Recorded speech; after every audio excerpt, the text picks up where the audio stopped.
Hello छात्रों, आज हम फिर से हमारा जो टॉपिक कल हमने जहाँ छोड़ा था उससे आगे बढ़ते हुए आज हम देख रहे हैं कि हमारे सामने हेडिंग है लोकतंत्र का बृहत्तर अर्थ। बृहत्तर का मतलब होता है विस्तार से। इस अध्याय में हमने अभी तक लोकतंत्र की एक सीमित और विवरणात्मक शैली में चर्चा की। हमने शासन के एक स्वरूप के तौर पर लोकतंत्र को समझा और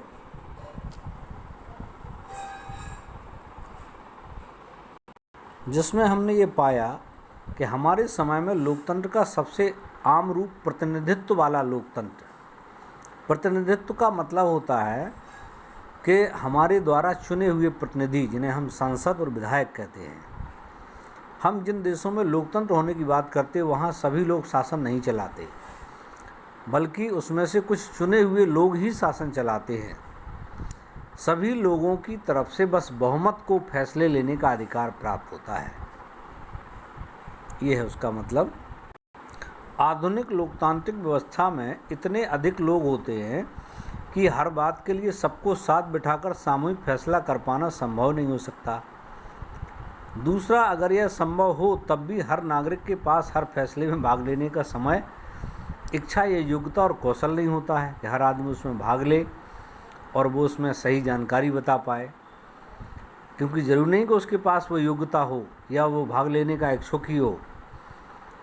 इसमें हमें लोकतंत्र की स्पष्ट लेकिन न्यूनतम जरूरी समझ जरूर मिलती है। इससे हम लोकतांत्रिक और अलोकतांत्रिक सरकारों में अंतर करने में मदद मिलती है। कई बार हम लोकतंत्र का प्रयोग सरकार से अलग संगठनों के लिए करते हैं। जरा इन कथनों पर भी गौर करें। हम लोगों का परिवार काफ़ी लोकतांत्रिक है। जब भी फैसला करना होता है तो हम सभी साथ बैठकर आपसी सहमति से फैसला लेते हैं। फैसले में मेरे विचार का भी उतना ही महत्व होता है जितना मेरे पिताजी का। दूसरा है, मुझे वे शिक्षक नापसंद हैं जो कक्षा में छात्रों को बोलने और सवाल पूछने की इजाज़त नहीं देते। ये एक प्रकार से अलोकतांत्रिक है देखा जाए तो। तीसरा है, एक नेता और उसके परिवार के लोग इस पार्टी के सारे फैसले करते हैं। वे क्या लोकतंत्र की बात करते हैं? नहीं हो सकती है। लोकतांत्रिक फैसले का मतलब होता है उस फैसले से प्रभावित होने वाले सभी लोगों के साथ विचार विमर्श के बाद और उनकी स्वीकृति से फैसले लेना। यानी जो बहुत शक्तिशाली ना हो उसका भी किसी फैसले में उतना ही महत्व होना जितना किसी बहुत शक्तिशाली का है।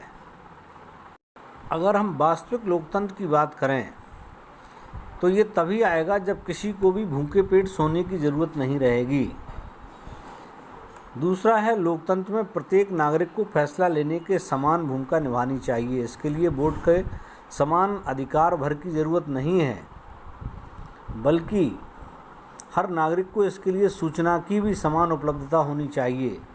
अर्थात सरकार के हर चुनाव में आम आदमी को बढ़ चढ़कर भाग लेने के लिए उसके पास पर्याप्त सूचना हो, पर्याप्त साधन हो, जैसे बुनियादी शिक्षा हो, बुनियादी संसाधन हो और पक्की निष्ठा होनी चाहिए। अगर हम इन आदर्श पैमानों के आधार पर देखें तो हम पाएंगे कि दुनिया में कहीं भी लोकतंत्र नहीं है। फिर भी आदर्श के रूप में लोकतंत्र की हमारी समझदारी में बार बार याद दिलाती है कि हमें लोकतंत्र को इतना महत्व क्यों देते हैं। इसमें हमें मौजूदा लोकतांत्रिक व्यवस्थाओं को परखने और उनकी कमजोरियों को पहचान करने में मदद मिलती है। तो कल जो हमने शुरू किया था कि लोकतंत्र ही क्यों, तो हम ये सब पैराग्राफ में हमें ये समझ में आया कि लोकतंत्र शासन की बेहतर प्रणाली क्यों है। कमियां तो सभी में हैं, लेकिन उन सब के बावजूद भी जो लोकतांत्रिक व्यवस्था है वो ज़्यादा कारगर है। इसके साथ ही हम विश्व स्तर पर लोकतंत्र और अंतर्राष्ट्रीय संगठनों की बात करें तो देखें कि क्या पूरी दुनिया में लोकतांत्रिक देशों की संख्या बढ़ने से देशों के मध्य आपसी संबंध भी स्वतः लोकतांत्रिक बन जाएंगे? क्या वैश्विक स्तर पर कोई एक विश्व सरकार है? विश्व में ऐसी कई संस्थाएं हैं जो आंशिक रूप से ऐसी सरकार के कुछ कार्य करती हैं।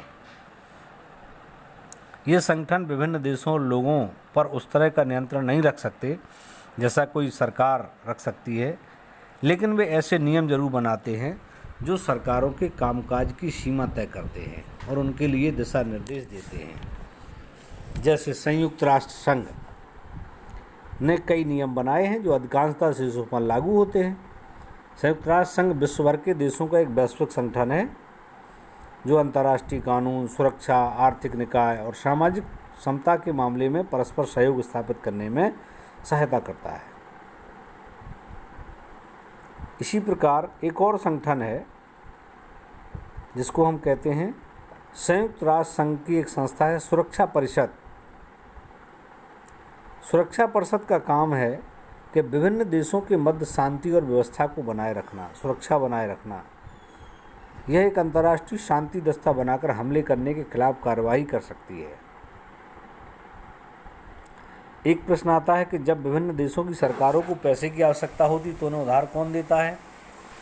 इसके लिए भी संस्थाएं हमारे यहाँ पूरी दुनिया के लिए जो काम करती हैं उनका नाम है विश्व बैंक, अंतर्राष्ट्रीय मुद्रा कोष।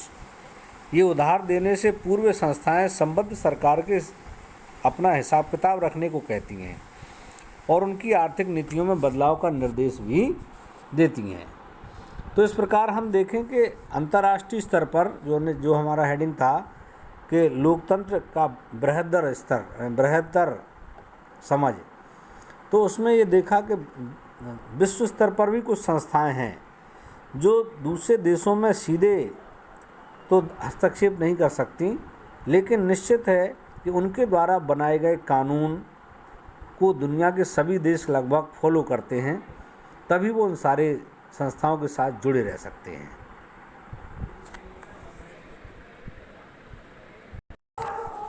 वर्तमान युग अंतर्राष्ट्रवाद का युग है। अंतर्राष्ट्रवाद का मतलब होता है कि हम आज अपने देश के अंदर अपने आप को सीमित करके नहीं रख सकते हैं, अर्थात हमें दुनिया के देशों से सहयोग की आवश्यकता पड़ती है और दुनिया के देशों को हमसे भी सहयोग की आवश्यकता होती है।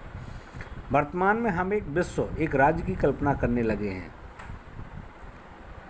तात्पर्य ये कि हम वैश्विक लोकतंत्र की स्थापना की ओर अग्रसर हैं कि दुनिया भर में लोकतंत्र कायम हो।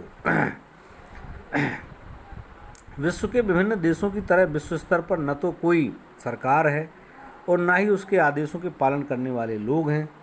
इस कारण विश्व स्तर पर कोई ऐसी संप्रभु संस्था नहीं है, परंतु इतना तो मानना ही पड़ेगा कि विश्व स्तर पर संयुक्त राष्ट्र संघ जैसी संस्था अवश्य विद्यमान है, जिसका हमने अभी उल्लेख किया था, जिसमें आज की तारीख में 193 सदस्य राष्ट्र हैं। माने संस्था से पूरी दुनिया के लगभग 193 देश जुड़े हुए हैं, जो लोकतंत्र समानता के सिद्धांत पर आधारित है। इस राष्ट्र संघ की बैठक साल में एक बार होती है, महासभा का अधिवेशन, और हर देश इसमें भाग लेता है।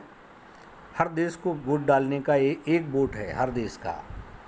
इसकी बैठक जो है ना, इसका एक निर्वाचित अध्यक्ष होता है, जिसका निर्वाचन संयुक्त राष्ट्र संघ के सदस्य राष्ट्रों के प्रतिनिधि मिलकर करते हैं। और ये देखा जाए तो एक प्रकार से संसद का रूप है, जिसमें किसी भी निर्णय को लेने के लिए काफ़ी चर्चाएं होती हैं, वाद विवाद होता है, तब जाकर पूरी दुनिया के लिए फैसले किए जाते हैं। इसी प्रकार एक और संस्था है जिसको हम कहते हैं सुरक्षा परिषद। इसमें कुल 15 सदस्य हैं, जिसमें 5 स्थायी सदस्य हैं, जिनमें अमेरिका, रूस, ब्रिटेन, फ्रांस और चीन, और 10 अस्थायी सदस्य हैं जिनका चुनाव 2 वर्ष के लिए होता है। सुरक्षा परिषद में असली ताकत इन 5 सदस्यों के पास ही है जो स्थायी है। इन सदस्यों को वीटो का अधिकार प्राप्त है। वीटो का मतलब होता है निषेध, अर्थात वैसे आमतौर पर जो निर्णय होता है बहुमत के आधार पर, तो 5 सदस्य हैं, 5 में से 3 जिधर हो जाएं बहुमत हो जाएगा। लेकिन यहाँ अगर एक भी सदस्य आगे विरोध में चला गया तो फिर वो वीटो कहलाएगा। इसको कहते हैं हम वीटो पावर, और उस एक आदमी की इच्छा के अनुरूप काम होगा, और सब 4 भले ही एक तरफ हो जाए लेकिन तब भी कोई प्रस्ताव पास नहीं हो सकता है। तो सुरक्षा परिषद उसकी मर्जी के बिना कोई फैसला नहीं कर सकती। इस कारण संयुक्त राष्ट्र को अधिक लोकतांत्रिक बनाने की मांग करने वाले लोगों और देशों की संख्या आज बढ़ती जा रही है। आज की तारीख में एक और संस्था जिसका हमने जिक्र किया था, अंतर्राष्ट्रीय मुद्रा कोष, विश्व बैंक, इनमें भी निर्णय कुछ सदस्यों की आपसी सहमति से लिए जाते हैं। मुद्रा कोष के आज 188 सदस्य देश हैं। इनको समान मताधिकार प्राप्त नहीं है। इसके कोष में जो देश जितना धन योगदान करता है उसी के अनुपात में उसके वोट का वजन भी तय होता है। अर्थात जिस देश का इन संस्थाओं में जितना ज़्यादा चंदा होता है वो देश उतना ही ज़्यादा उसमें ताकतवर की भूमिका निभाता है। उसी का परिणाम है कि विश्व बैंक की अध्यक्षता सदैव अमेरिका ही निभाता है। क्यों? क्योंकि वो उसमें सबसे ज़्यादा योगदान भी देता है। अब प्रश्न उठना यह स्वाभाविक है कि क्या संयुक्त राष्ट्र की सुरक्षा परिषद, अंतर्राष्ट्रीय मुद्रा कोष तथा विश्व बैंक में फैसले लेने की प्रक्रिया लोकतांत्रिक है? नहीं। इसमें भी अभी बात हुई कि जिसका जितना ज़्यादा सहयोग होता है वह देश उसमें उतनी ज़्यादा दखलंदाजी करता है। इसका मतलब यह है कि हम देखें कि विभिन्न देशों की तरह अंतर्राष्ट्रीय संस्थाएं भी लोकतांत्रिक परंपरा का निर्वाह नहीं कर रही हैं। इस संबंध में यह प्रश्न उठना स्वाभाविक है कि क्या अंतर्राष्ट्रीय संस्थाएं अधिक लोकतांत्रिक तरीकों को अपनाने के लिए प्रयत्नशील हैं? परंतु इसका उत्तर भी हम नकारात्मक ही देंगे। लेकिन पिछले कुछ वर्षों के प्रयास, सारे राष्ट्रों का जो प्रयास है कि इन संस्थाओं को लोकतांत्रिक बनाया जाए। इस प्रकार से ये पाठ भी हमारा पूरा हो गया और हम इस पाठ को हम आशा करते कि आपके पास मैंने नोट्स भी भेज रहा हूँ। आप नोट्स का भी अध्ययन करेंगे और पाठ भेजा है, पाठ का भी अध्ययन करें आप। इसके बाद मैं कल आपको अगले दिन टेस्ट लूँगा इसका, फिर आप जो समझ में ना आए उसे आप हमसे पूछें। धन्यवाद।